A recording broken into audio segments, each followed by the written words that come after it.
Finally brand new day का trailer आ ही गया। ऐसा लग रहा था कि ये फिल्म के साथ ही पोस्ट क्रेडिट सीन में देखने को मिलेगा। तो फिल्म के टाइटल से ही क्लियर हो जाता है कि Spiderman brand new day transformation के बारे में है, इसके ऑब्वियसली पीटर के बारे में। इस बार एमसीयू में पहली बार पीटर पार्कर अपने सारे सपोर्ट सिस्टम्स को खो चुका है, मगर इतनी गंदी आदत लग चुकी है इसको कि यहाँ भी इसने मेंटर ढूंढ ही लिया है। अब जैसे कि हम जानते हैं कि स्पाइडरमैन नो वे होम में पीटर की आइडेंटिटी सबके दिमाग से मिट जाती है, जैसे कि वो कभी एग्जिस्ट करता ही नहीं था, और इसी वजह से अब वो बिल्कुल अकेला रह गया है। और ये जो अकेलापन है ना, ये इसके बाकी स्पाइडरमैन के वर्जन से एकदम अलग है। कैप्टन अमेरिका सिविल वॉर में इसको इंट्रोड्यूस कराया गया था, उसके बाद स्पाइडरमैन नो वे होम में इसका डेवलपमेंट शुरू हुआ एज पीटर, जहां ये टोनी स्टार्क का चचेरे बेटे ऐसा था। उसके पास एडवांस टेक्नोलॉजी थी, मेंटरशिप थी, इंस्टीट्यूशनल सपोर्ट था और एक नौजवान आंट में थी। और बस इसी वजह से कॉमिक बुक फैंस इसको कभी भी स्पाइडरमैन मानते ही नहीं थे। लेकिन अब सब बदलने वाला है। कैसे? तो आज मैं बात करने वाला हूं कि कैसे मार्वल और सोनी टॉम हॉलैंड के स्पाइडरमैन के जो मेजर प्रॉब्लम्स हैं उनको ठीक करने वाला है, और साथ ही साथ इस टीजर में कुछ सीन्स के बारे में भी बात करेंगे। तो शुरू किया जाए। अब देखो, जब ये टीजर आया ना, तब मैंने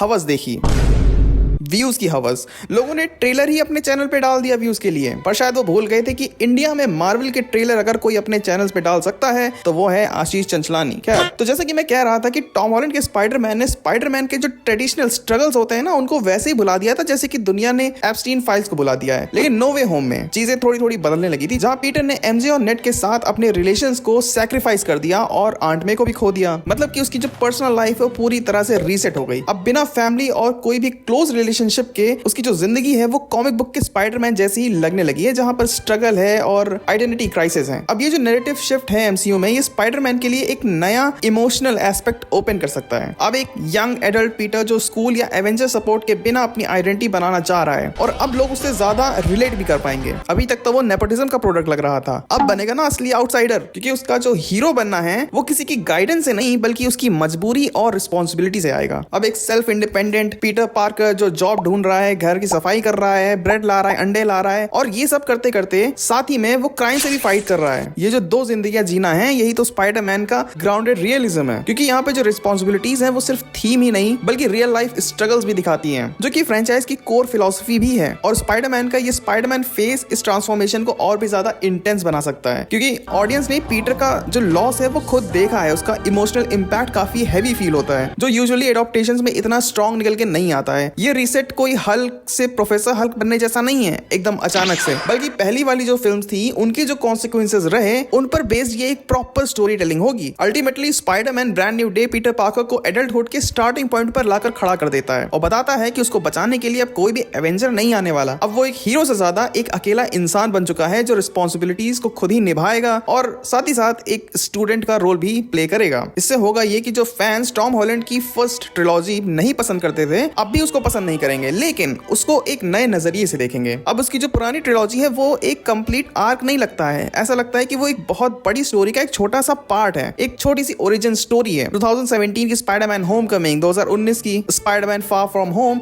और 2021 की स्पाइडरमैन नो वे होम, ये बेसिकली स्पाइडरमैन के हीरो बनने की जर्नी लगती है। हर पार्ट में पीटर पार्कर रिस्पॉन्सिबिलिटी, आइडेंटिटी और सैक्रिफाइस को थोड़ा थोड़ा सा समझता जा रहा था। ये सिर्फ कैरेक्टर शोकेस नहीं है, बल्कि ये कहानी है कि स्पाइडरमैन सिर्फ पावर और वेब शूटर से नहीं बल्कि एक्सपीरियंस और सैक्रिफाइसेस से बना है। और ये बहुत ही यूनिक चीज है एमसीयू में। अगर तुम बाकी कैरेक्टर्स के ओरिजिनल स्टोरीज देखो तो वो एक या दो या मैक्सिमम 3 फिल्म में खत्म हो जाता है, लेकिन स्पाइडरमैन की जर्नी मल्टीपल फिल्म से चलती आ रही है और वो आगे भी कंटिन्यू होगी। और इस फिल्म से मार्वल स्टूडियोज और सोनी पिक्चर्स ने एमसीयू को एक ऐसी दिशा में मोड़ दिया है जिसका कोई पता नहीं, और इसमें मदद करने आ रहा है स्पाइडरमैन। तो सालों तक के इंटरकनेक्टेड स्टोरी टेलिंग के बाद पीटर पार्कर की जो जर्नी है उसको पूरी तरह से बदला जा रहा है, जिससे कि जो वर्जन मिलेगा वो फिर से अपनी लाइफ के स्टार्टिंग पॉइंट पर होगा। 2008 की आयरन मैन से शुरू हुई एमसीयू की जर्नी अब एक ट्रांजिशन पीरियड में आ चुकी है। फेज 5 को बॉक्स ऑफिस और ऑडियंस की तरफ से मिक्स्ड रिस्पांस मिला। Captain America brave new world ने प्रोडक्शन इश्यूज के बावजूद भी डिसेंट कलेक्शन कर लिया, लेकिन थंडरबोल्ट्स, जिसको क्रिटिक्स और ऑडियंस दोनों नहीं पसंद करा, लेकिन मूवी नहीं देखने गई। लेकिन अब इन सब से मार्वल परेशान हो चुका है और अब मार्वल फ्यूचर की तरफ देख रहा है। अब वो फेज 6 को नॉर्मल कंटिन्यूएशन में नहीं रखना चाहता है, बल्कि एक डिफरेंट अप्रोच लेके चलना चाहता है, और वो है रीसेट टाइप का। अगर तुमने ध्यान दिया हो तो पिछले साल जो फैंटास्टिक फोर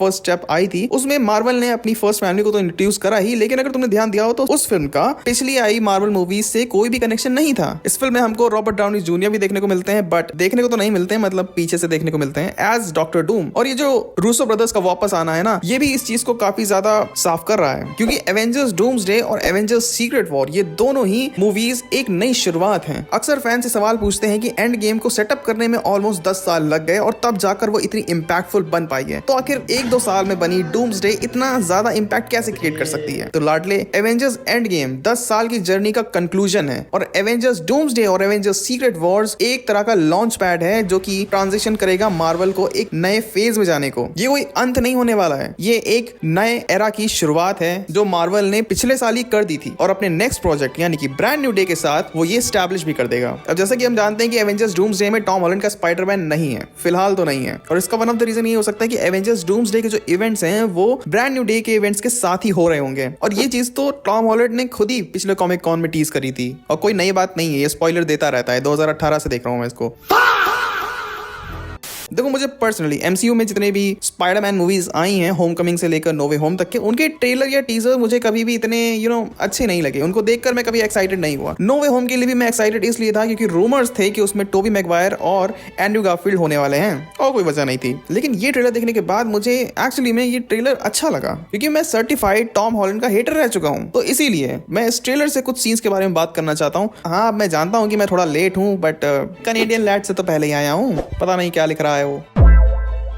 तो ट्रेलर की शुरुआत होती है एक ऐसे सीन से जहां पर स्पाइडरमैन यानी कि पीटर पार्कर अपने फ्रेंड्स को स्टॉक कर रहा होता है, क्योंकि उनको पढ़ाने लिखाने के लिए उसने खुद को ही एक तरह से सैक्रिफाइस कर दिया, और अब वो देख रहा है कि कितने मजे ले रहे हैं ये लोग कॉलेज में जाकर, और वो यहाँ उल्टा लटका पड़ा हुआ है, किसी को कोई फिक्र नहीं है अब उसकी। फिर हम डेयरडेविल के साथ कनेक्शन देखते हैं, और देखो जहां स्पाइडरमैन वहां डेयरडेविल, और जहां डेयरडेविल वहां पर पनिशर, तो यहाँ पे पनिशर भी आया हुआ है। अब यहाँ पर हल्क और पीटर पहली बार एक दूसरे से मिल रहे हैं। अगर तुमने ध्यान दिया हो तो इससे पहले कभी भी पीटर और हल्क एक दूसरे से इंटरेक्ट नहीं करे हैं, ये पहली बार होगा। एमजे ने एक नया बॉयफ्रेंड बना लिया है, जिसको देखकर पीटर को स्ट्रेस हो रहा है। क्यों नहीं होगा भाई, वो भूली है ना, ये थोड़ी ना भूला है। और इतना स्ट्रेस हो चुका है कि अब उसकी पावर्स अच्छे से काम नहीं कर रही हैं, और फिर हमको वो एक वेब ककून में दिखाया जाता है। अब ये तो सीधे उन्होंने कॉमिक से उठा लिया है, लेकिन इंटरेस्टिंग बात ये होगी क्या इसके बाद जो हुआ था वो ये लोग कॉमिक से उठाएंगे कि नहीं। अब देखो, यहाँ पर स्पाइडरमैन का जो डीएनए होता है ना, वो एक तरह से म्यूटेट कर जाता है। अब यहाँ पर म्यूटेशन है, इसीलिए सैडी सिंह के कैरेक्टर को यहाँ पर इंट्रोड्यूस करा जा रहा है, क्योंकि मोस्ट प्रोबेबली ये एक म्यूटेंट है, और यही आने वाले एक्स-मेन में एक तरह से ब्रिज का काम करेगी। और इस बार ऐसा लगता है कि इन लोगों ने प्रैक्टिकल इफेक्ट्स पे थोड़ा ज्यादा फोकस करा हुआ है, फिर चाहे वो सूट हो या फिर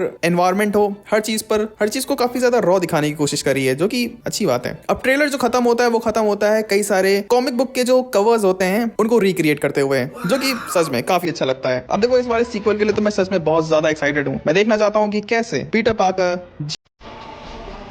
So that's it for this video. चलो अब मैं जा रहा हूँ स्पाइडरमैन का ट्रेलर अपने चैनल पर अपलोड करने, क्योंकि एडिटिंग करते करते मैं भूल गया था कि व्यूज तो मुझे भी नहीं आ रहे हैं। अब मैं तुमसे मिलूंगा किसी और वीडियो में, तब तक के लिए बाय।